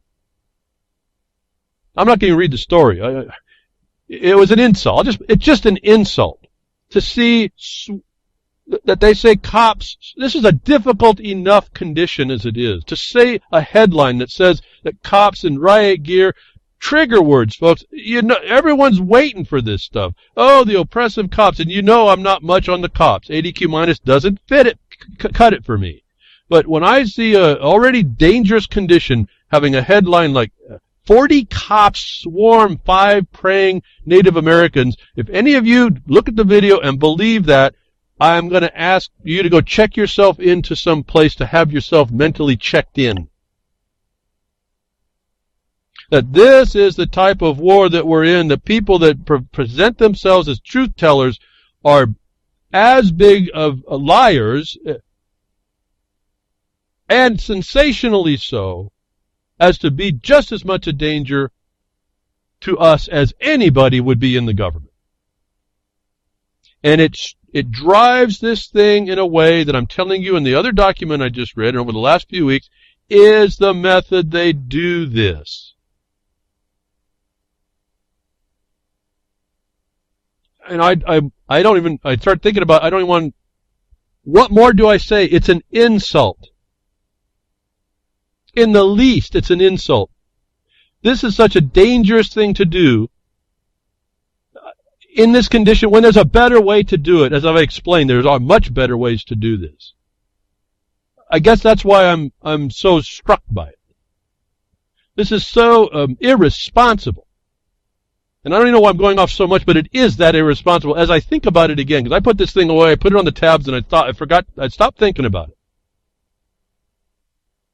But if that's as good as we can do, and I think it is, I think people are that ignorant of what there's actually supposed to be. I hear so many people that want to spout so much stuff that have no clue what they're talking about. Something that I have done for years. Things I do for years, an experience I know. In other words, I was in a mining district, we had a reading come down to some document came out of Berkeley, some PhD hack writing about the mining law, trying to explain it. He opens up the first sentence, it was wrong. He goes through and doesn't identify any authority in law whatsoever. The statements of which he makes are completely contrary to law, the code of which I know where to go to prove him wrong in the listening to the writing. That's the tenor of the inquiry I'm making when I'm listening to people, that I can hear this immediately, that no one has an authority in them of where to go to find the objective basis, and they all talk like they know what they're doing. And when I see this kind of dangerous reporting that 5 praying Indians are swarmed by cops, knowing the completely dangerous condition that's over there, because nobody is understanding what's actually going on, and that's not to discount the real things that are going on underneath it. The hypocrisy that goes on to say that in the face of someone like myself who can give you almost chapter and verse on some of this stuff in the objective basis. I can't tell you how dangerous this is and how far off the mark we go and how far down the path of not solving this problem we are, to show that the professed integration they want is not the one they're going to give you or you think is available to you. They get you to think it is, and it's not. They use these terms against us, and we think it's all warm and fuzzy. And yet I get these so-called alternative media people come out and are just as dangerous, if not more dangerous, because you think they're the truth. They get you all into saying, oh, the Indians are getting oppressed. And you look at the video, folks, I did markonthebeast.yahoo.com. When do the cops swarm those Indians?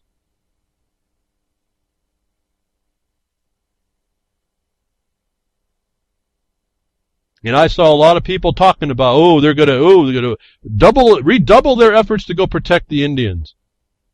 That's not going to solve this problem.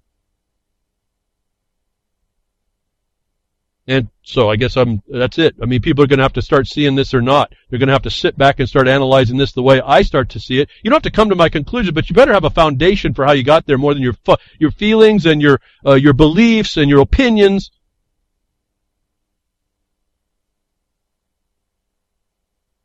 Because I keep telling you we're in a war, and your failures are going to be used against yourself. And so we have to establish, because we have none elsewhere, we have to establish a foundation for ourselves. And it has to be in a reality, in an objective interaction. As terrible as that interaction may be and has been evidenced in the past, we have to acknowledge that terribleness. Otherwise it'll be used against us. And Vince was talking on his broadcast feedback, and I wasn't able to get it again. I can only get certain things certain times. He did make a comment which caught my ear. It was actually a fiction, but the statement hit so true that I want to repeat this here and not get into what he was talking about necessarily, but get to the point of the of a fictional character creation written through another author in a fictional issue, coming up with a truth that if you missed it, you missed its direction to how we're being dealt with. And how the terminology is all around us, as I showed you in another document. When I was reading through it, all their words are there they use against you. And not all of them were there, but I mean the ones they use are there, you can see them. That I wanted to turn this, because we're in a war, and they want us to war against ourselves. And I got people not liking me, probably because of what they think I'm saying, not thinking about what I'm saying. And I know that's not a judgment on them, and I don't really take a judgment on that. I just know they haven't read enough. It's that simple. Now, until you start reading enough, and start really putting this thing in perspective, you don't quite get the dynamic you're in today. And I'll be surprised if you don't come to the conclusion you're in a war. And it's these people in the seats of decision warring against you. There's people that are internationally created organizations warring against you in your nation, that have perpetuated a lot of the problems we are now having to respond to, that they know we don't, are ignorant, and we're dupable, and we're going to respond incorrectly. That, I guess, gets me the most. As I've said in the mining district, in the mining law, and the mining association for years, we don't have the luxury of being wrong once in our action. Not once. And for as unperfect as I might be, with respect to dealing in the mining law and how we have to address the government in the reality, we have not made a mistake yet. For as dysfunctional as I might be everywhere else, when it comes to this battle that I see that we're having to wage, in this place that we feel our skills are best turned to, we have not been wrong once. It doesn't mean the war is over. It doesn't mean that there's not be another battle. What it is that we are not taking losses and we are not losing ground. For as naked and unknowing of the battlefield we were when we were dropped into it by our own recognition, by new awareness, we're taking territory back that I don't see happening in anywhere else. That when I put this in the context of a war condition, as I point to the Libra Code showing you, they tell us that you lived in battlefield America before the terminology came out. Lincoln proved that all to us. We didn't understand the importance of it. That this character comes in to talk to us and makes a statement. And I guess I should preface the blood meridians. I had to find this just by listening to some of the words that Vince was saying, and I was able to get to a place that gave me this quote that I'm going to tell you in a moment. Blood meridians, Judge Holden in the Age of American Exceptionalism. And just to set this up quickly, and I'll get to the quote. Cormac McCarthy's novel Blood Meridian, 1985, is the story loosely based on historical incidents of a gang of scalp hunters who massacred Native Americans, among others, in the United States, Mexico, borderlands from 1849 to 1850 for bounty, pleasure, and eventually out of sheer compulsion. I mean, how vulgar is this getting already? But anyway, go on. It's just a story that somebody came out of someone's mind. Although the gang is led by former Texas Ranger named Glanton, the figure of Judge Holden dominates the narrative. The judge, a physically huge and intellectual man depicted as entirely bald, is especially disturbing in this novel of horrific violence due to the apparent gratuitousness of his murderous actions and his uncanny ability to use philosophical arguments to manipulate those around him for ends that remain unclear. Let me end there. This character goes on in this article and is quoted as saying, with respect to this age of American exceptionalism, and it has nothing to do with that. It's a truism that I want to get to. I'll set it up from here. Thus, in the age of American exceptionalism, we must acknowledge the pertinence of Judge Holden's conclusion that, quote, war is the truest form of divination. It is the testing of one's will and the will of another within the larger will, which because it binds them, is therefore forced to select. War is the ultimate game, because war is at last a forcing of the unity of existence. War is God. Now, what I picked up on was the last sentence. War is the ultimate game, because war is the last is at last a forcing of unity of existence. My mind fixated on unity. Why? Is because that's one of the buzzwords that you hear all the time. It comes in different forms. It is what's being used by this system of sustainability to bring us to a false togetherness, all together now stuff, all inclusiveness, and yet dividing us away from others so we will fight, to continue the war amongst ourselves. That when I noticed and saw this ultimate game being war as forcing a unity, is no different than what I just described over the last few weeks, the stakeholder, Genghis Khan, Genghis Green, the horde, coming with its morals to impose upon you and forcing a unity of existence with what they feel is morally right, notwithstanding what you think, and forcing also your behavior to conform. Focus me on quite a few things all of a sudden, because that's almost like the unifying thing, language here, and the particular use of it as propaganda in the media, no different than cops swarm praying natives, is no different than talking about unity, solidarity, and sustainability. The war is this forcing of a unity of existence. This is hive mind stuff. This is this is system thinking. Whether or not this came from a fictional character in a fictional sense, my mind has been kind of captured by that last sentence, because it's almost all pervasive.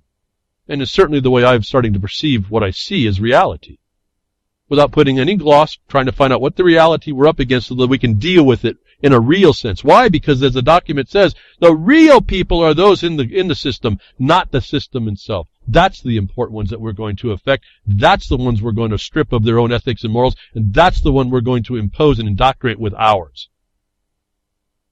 That right in the same week again in time, globalism, the monster in the presidential campaign, because once I saw this phrase, forcing the unity of existence, my mind again triggers off, just flashes with ideas, seeing a tour bus for the Democratic Party allegedly dumping its waste into the sewers, but on the side of the bus it says, all together.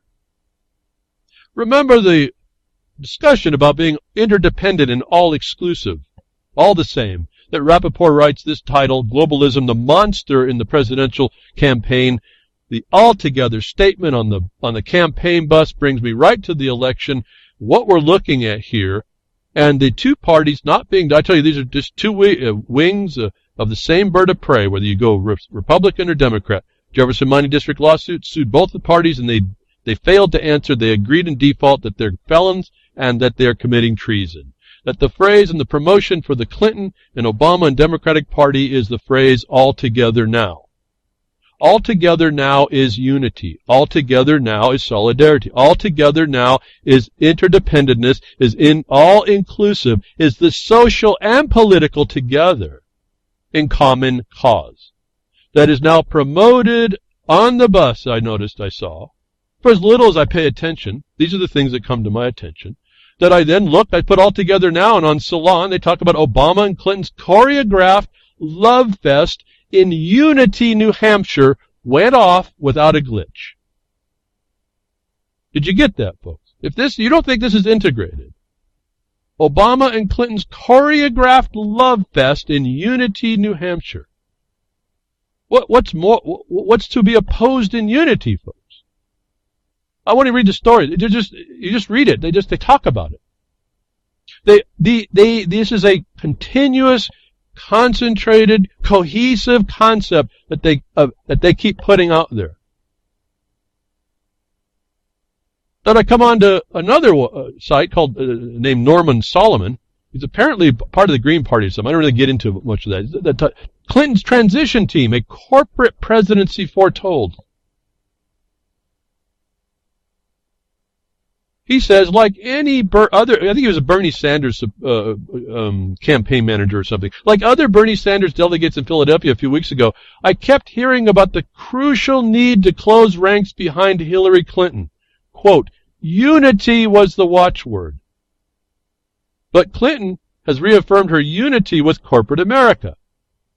Rhetoric aside, Clinton is showing her solidarity with the nemesis of the Sanders campaign, Wall Street. The trend continued last week with the announcement that Clinton has tapped former Senator Interior Secretary Ken Salazar to chair her transition team. Interjection, folks. Ken Salazar is the guy who's destroyed this country, and the Department of Agriculture through the Forest Service will not allow timber to be cut, will allow it to burn up and cause all the trouble and sterilization of lands, and is also in charge of giving the food stamps to those that he's put out of work because they won't reasonably and rationally harvest the timber, is wanting to be put on her transition team. But that's not even the full bit of this. After many months of asserting that her support for the gold standard Trans-Pacific Partnership was a thing of the past, and after declaring that she wants restrictions on fracking so stringent that it could scarcely continue, Clinton has now selected a vehement advocate for the TPP and for fracking to coordinate the process of staffing the top of her administration. I won't go on. I'm talking about unity. This is a theme all together. Inclusiveness. Solidarity. All these people use the same language. If you think they're any different. Now, as regarding who she has, remember, she's picked Kane. Kane is a total globalist. Now, you can't tell me that's not going in any direction. And I'm not talking about Trump yet. Look at his vice president. Identical. My view now is I wonder how long these presidential campaign people will last, given their vice presidents will push the agenda that I've been talking to you about is coming on your life if you don't step up to stop it, that this Norman Solomon talks about unity. They're kind of the bus on the Democratic Party is all together. They hold the hearing, a rally in Unity, New Hampshire. This is the ongoing hope and change process, transforming your life, that interjects itself even in the Native Americans, as I've been telling you, been being used. And I just typed in unity, solidarity, and I don't remember now if DAPL. And up pops this, called censored news. Well, you got yourself attention getting censored news. Oh, we better go read that because it's censored news.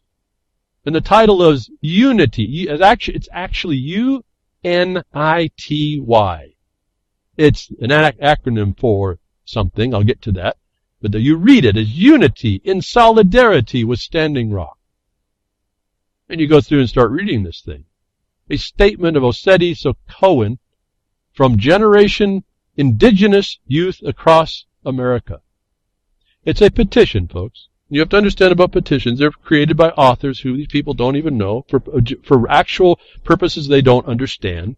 Partly why I don't sign petitions. Unless I've written it, and that's the one on the Jefferson Mining District to petition the guy who's stealing our property, claiming representation capacity without my consent. I signed that petition, so all you mineral estate grantees, get over to Jefferson Mining District, sign that petition, read the text, study the situation, and sign that petition to protect yourself. Stop walking with the ring in your nose of these people that have been told to us that they admitted they're criminals, they're felons, these bar association members. And these people are driving the underside of all this. A statement from a Generation Indigenous, capital G, capital I. Youth Across is not capitalized, but America is. We, the undersigned youth, remember youth is integrated with this women, children, and the indigenous. You have your youth legal system all by itself. It's a foreign type of imposition. We, the undersigned youth from UNITY, the United National Indian Tribal Youth, 2016 class of 25 under 25, leaders program support our indigenous brothers and sisters as well as beings on earth. We stand in solidarity with the Standing Rock Sioux tribe in their efforts to rise up and band together against the construction of the Dakota Access Pipeline through the land which the Missouri and Cannonball River run, river flow and under the Mississippi. We agree that water is life. Mini Wikoni. It was apparently an indigenous term. I don't know how to pronounce it. I don't know their vocabulary. And I apologize to those that I maybe should know, my friends, that I should know this better. I mean no disrespect in the highest level, but but I need to be a lot stern about how this comes down on us. You too, me too, this is coming down on us globally. The planet is being destroyed by this type of stuff. This is a group of people that are clever enough to put string words together that cause the correlation to unity. The war that forces unity of existence. This is that holistic view that's going to be imposed upon you. This is not the one of your free will. This is not the one of the native Indian free will. But these are the techniques that are going on to get us to buy into these things. Indigenous youth know there is no, listen, what happened to the sons and daughters, Indian sons and daughters, native sons and daughters? How about the boys and girls? Why is it youth? See, this is a status. You may not even understand that. Indigenous youth, indigenous, again, the word, women, children, and the indigenous is all part of the UN Sustainable Development System think. Indigenous youth know there is no, this is talking for somebody else, folks, as well. Indigenous youth know there is no greater priority or richer resource to protect than the health of our only home, Mother Earth. Indigenous youth know that the short-term individual, national, corporate, financial, or other gains from fossil fuel extraction must not negatively jeopardize the natural wealth we all depend on, share, and benefit from now and for future generations. Now, they used to talk about future generations in the sense of capacity and production, but they don't say it that way anymore. It's now future generations in conservation, war crimes against the very people that agree with this. Indigenous youth understand that we are facing a climate change future in which human actions of the past and present are negatively impacted our earthly home. Interjection. How do these indigenous youth know this if even the scientists are at odds?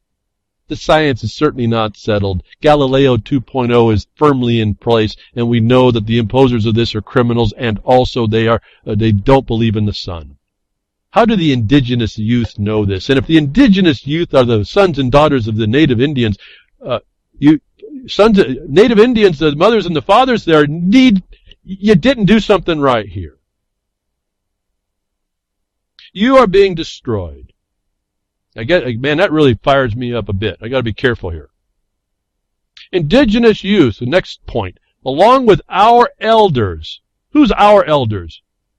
When they're talking about a legal fiction and an indigenous youth status, who are the indigenous status that they're talking about that say our elders, like the future we want? This is capital E. They're defining this somehow. But this is not the kids that are the 25 of 25 that understand this stuff. And yet it sounds good. I want to hug everybody here. And I'm watching young people having their minds completely stripped of their own thoughts for system think. And everybody's cool with that. Along with our elders, understand that the tribal sovereignty and territorial rights reside alongside our sovereign rights given to us by Creator to determine our future and protect our lands, people, and future generations. Future generations tag. Folks, I got to give you a truth here. It pains me to say it, but this is the truth in the reality. The tribal sovereignty and territorial rights are limited by, I'll say, a contract. Whether or not between the parties that's being honored or not, I'm not going to touch. I know it, in large part it's not, but there's another problem about that. So I'm not going to go into all that quite yet. Or maybe ever. It's not for me to do either. I've talked about this when I started talking about these things. Tribal sovereignty is as a conquered people, is the truth, is the sad truth. You're a beneficiary to a trust. And until you come to terms with that part, you have no chance to be able to defeat this, and you will be ruled by those that will write your paper for you and recreate a fraud upon you by lies and deceit. And in the documents that you have you call treaties was an out clause for the status of the beneficiary that was confining. Regarding we're talking about given to us by Creator, all people who believe in a Creator say the same thing. We're all the same here. We indigenous youth leaders, self-proclaimed now, but because it's a closed system here, they can do that, thereby stand in solidarity with Osseti Sokowan and their efforts to immediately halt the construction of the Dakota Access Pipeline. We understand we set the future for our actions today. We demand the Department of Environmental Policy, the Environmental Protection Agency, the United States Department of Interior, rescind the Army Corps of Engineers permit for the Dakota Access Pipeline. We asked for the full environmental impact statement. Let me just stop. I won't read no more. You can go find this. There's a little bit more, not much. Well, actually, it does. It's quite a bit. It goes on and on. There's some signatures. But, folks, there's processes that have to be done where the government has processes that have to be done. And when you have the proof, as I said before, you bring your proof of the things that you have right to into the process and stop acting like you're some sovereign being that don't have to deal with anybody like they did, the Sioux did, as I read right out of the order. And you come and you understand the consultation they gave you was the consultation that you were denying was that consultation. And you bring the things I hear you saying you have to the table.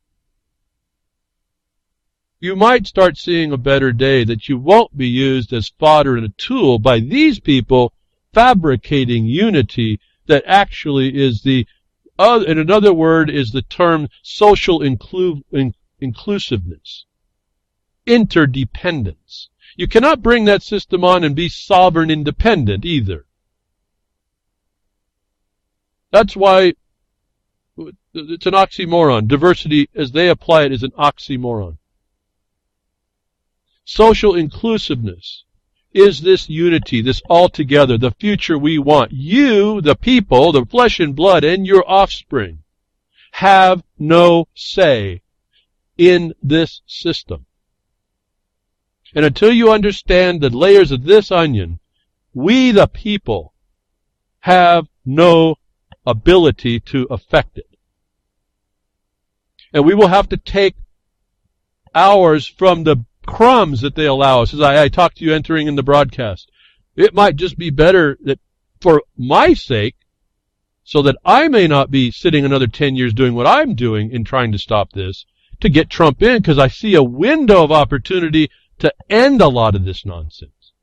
I may be one of the few that sees that. That selfishly I ask, if those of you have a vote for Trump and you're in the Republican Party, you have to make a statement. 100% of you have to go vote. You have to go vote for him if I can have the slightest chance to use my opportunity window, which I think is probably a lot more integrated in a defense against these people than anybody else I've heard around. So thank you for tuning in today. I hope something I said will settle in a right way, cause action. Don't hate me so much that you hate and you miss the baby with the bath, throw the baby out with the bathwater. Thank you, Grimner, for the space you provide in the archives and the blogcaster space, and with Bo Diddy on freedomsnetwork.com for the social network. People can join up there. Like I said, these are tools we could be using to work together, not in unity, but in independent action, in evolutionary action to counter this unity and altogether hive mind system think. By definition, criminal system think, folks. I hope, markonthebeast.yahoo.com, if you don't think that was system think criminality going on, organized crime right there in a document. But thank you, Grimner and Bo Diddy, and then Jules at UCY, thank you again. And simulcasting and terrestrial broadcasters, I appreciate that you send you beam out your signal to people that have a radio. And anybody else I don't know about. I mean, we're all in lots of places in Pastcast. So SoundCloud and Spreaker and TuneIn, I think, and all kinds of places, I think. So too many for me to keep up with. But I appreciate it. Again, so let's rethink where we're at, and let's take the proper action. I'll be here next week. Tech diffs and nature willing.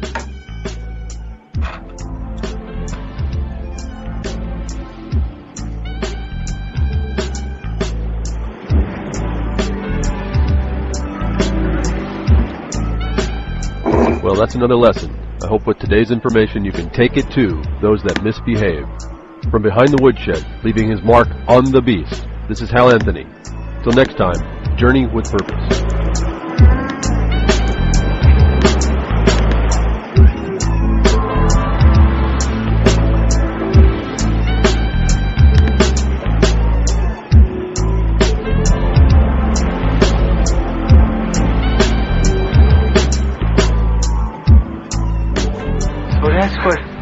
up a can of whoop-ass feels like. Son, you just opened a whole case of whoop-ass.